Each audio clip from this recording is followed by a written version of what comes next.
Hey guys, so for today's lesson we are on Unit 8, Lesson 2, representing change on the number line.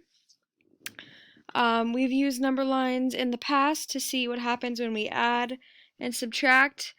Understanding the different directions will be helpful with working with integers, which we'll be doing this unit. We add and subtract integers to show directional movement on a number line.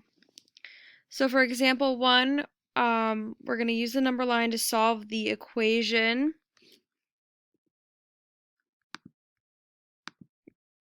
We've got 20 plus blank equals 30.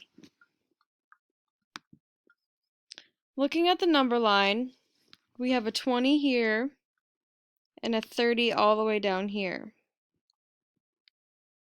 To find the missing number in the equation, we need to look at the difference between the number we start with, 20, and the number we end with, 30. We start with the number 20. The arrow shows that we are moving 10 units to the right in a positive direction.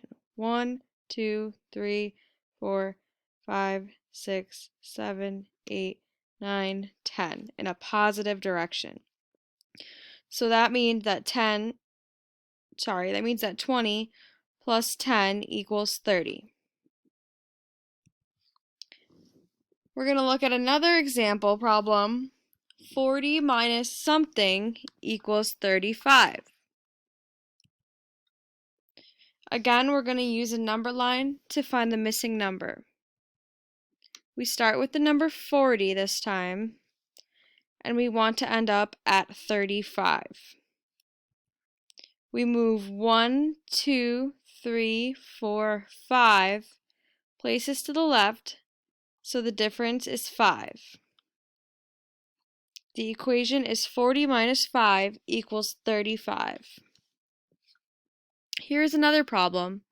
Negative 5 plus something equals 2. When we use a number line, we find a negative 5 and a 2.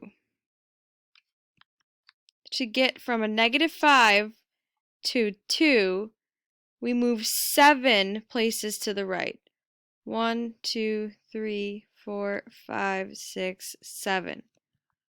So we add 7. Negative 5 plus 7 equals 2. Let's look at one more problem. 4 minus something equals negative 2. When we use a number line to find 4 and a negative 2, we want to see how far we move from the 4 to the negative 2. We move 6 places to the left. 1, 2, 3, 4, 5, 6. So we know that the equation is 4 minus 6 equals negative 2. Next, we're going to think about what is another way to think about positive and negative change. Games like soccer involve moving the ball up and down the field. We can think of the middle of the field as 0, just like a number line.